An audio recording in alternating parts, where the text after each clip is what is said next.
네, 안녕하세요 여러분. 아이쿠즈 길사입니다. 오늘은 수학교사 연소 챕터에서 구획화제 계산 문제를 한번 풀어보도록 하겠습니다. 바로 문제로 넘어가 보도록 하겠습니다. 그림의 가로 4m, 세로 4m, 높이 3m 콘크리트 구조에 구획실이 있다. 실내의 변의 폭 1m, 높이 2m의 개구부가 있다. 중앙에 직경 2m의 목재로 된 원형 탁자가 있다. 다음 물음에 답하시오. 이렇게 다음 소문제로 바로 들어가면 되겠습니다. 완전 연소 시 원형 탁자의 최대 방출 열량을 구하시오. 자, 방출 열량이라고 했으므로 이 문제에서는 최대 방출 열량을 묻고 있습니다. 자, 방출 열량이면 단위로는 줄이나 칼로리가 맞습니다.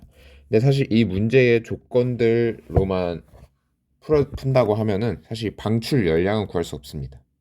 방출 열량은 총 이제 얼마만큼 열 에너지가 이 화재로부터 발생을 했는지 그 값을 묻고 있는 건데요.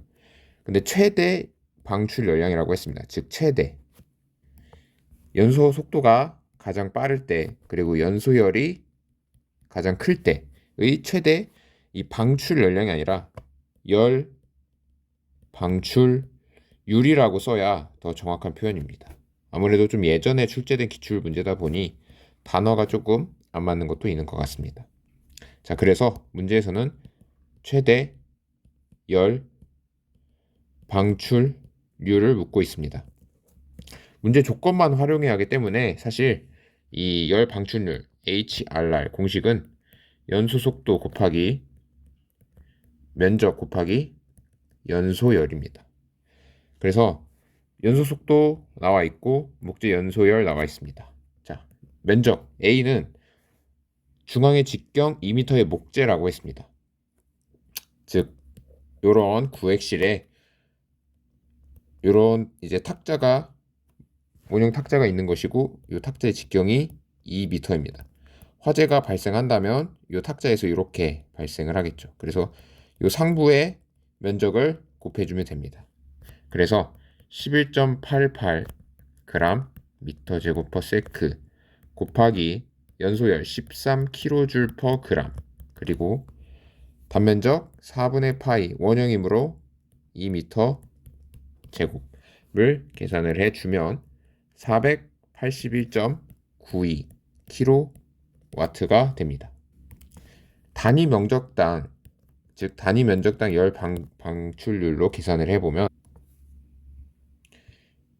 실내 총 면적은 4 곱하기 4 더하기 4 곱하기 3 해서 총 2를 곱해주면 실내 총 면적 벽 천장까지 포함했을 때 80제곱미터입니다.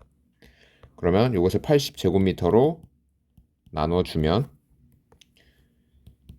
6.024kW/m 제곱이 나오게 됩니다. 일반적으로 사람이 화상을 입게 되는 열량이 4kW/m 제곱입니다. 즉 화상을 입을 정도의 열 방출률이긴 하지만 이제 목재의 원격 발화가 일어나는 10kW/m 제곱보단 작기 때문에 그렇게 큰 화재는 아니라고 볼 수 있습니다. 이 정도 단계에서는 소화기나 혹은 옥내 소화전을 활용하면 충분히 소화가 가능한 단계로 보입니다. 다음 문제입니다. 중앙의 발화점에서 1m 우측에 설치된 감지기를 작동시키기 위한 최소 화재의 크기를 구하시오. 자, 열 감지기입니다. 공침 작동 온도 70도씨. 다음과 문제 조건과 같이 이렇게 가연물 원형 탁자가 있고 화재가 발생을 했는데 요 탁자로부터 1m 우측에 설치된 감지기가 있습니다. 그때 1m 떨어져 있고 요 감지기가 작동을 하려면 요 감지기의 온도가 주변 기류가 70도씨까지 올라가야 합니다. 그럼 요 70도씨가 감지가 되려면 과연 화재 열 방출률 즉 QHRR이 얼마가 되어야 하냐를 묻고 있습니다. 만약에 요 조건이 없었다면 정말 어려운 문제가 됐을 텐데, 요거 이제 문제 조건이 어찌 보면 이제 공식이 주어져 있습니다. 그래서 요 공식에 대입을 해서 계산만 해주면 됩니다. 이제 이거는 알퍼트 코렐레이션이라고 해서 화재 플럼에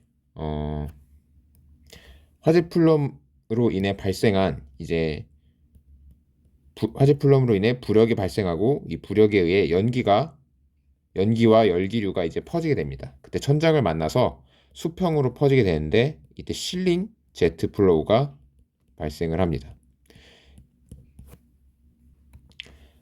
바로 이 알퍼트 코렐레이션은 실링 제트 플로우의 유속과 온도를 계산하는 공식입니다.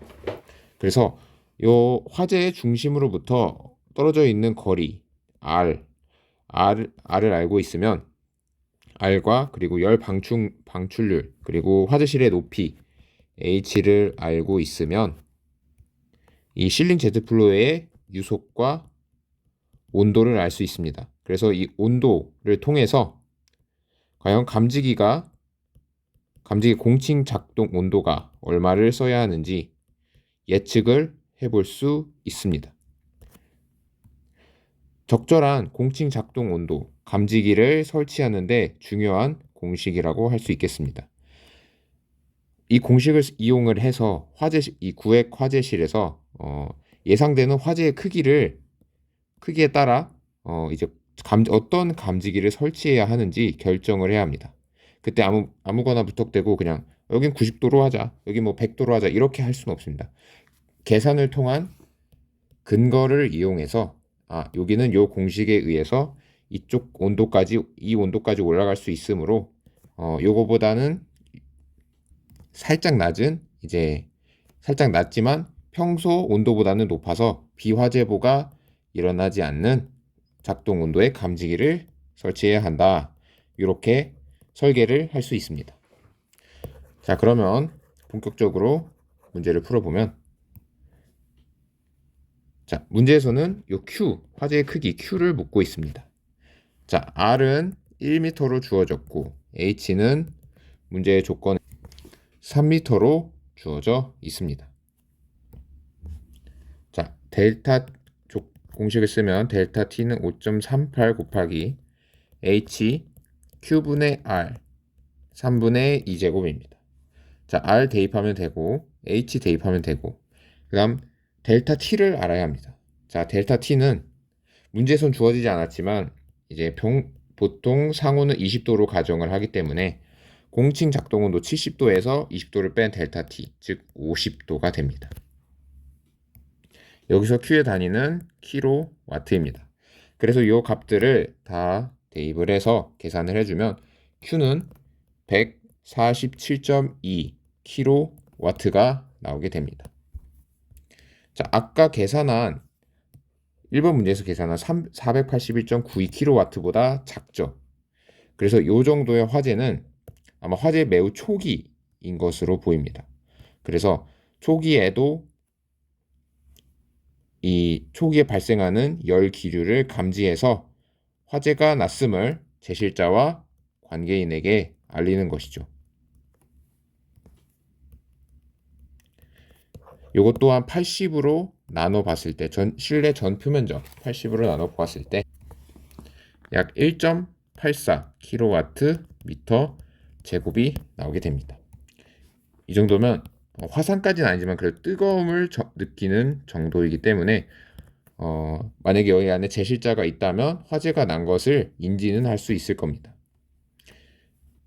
네, 이상으로 구획화재 계산 문제를 한번 간단하게 풀어보았습니다. 이 연소 단원에서 계산 문제는 종종 출제가 되기 때문에 계산 관련 공식들을 꼭 알아두시길 바라겠습니다. 이상으로 아이쿠 좀 길사였습니다. 좋아요와 구독 부탁드리겠습니다. 감사합니다.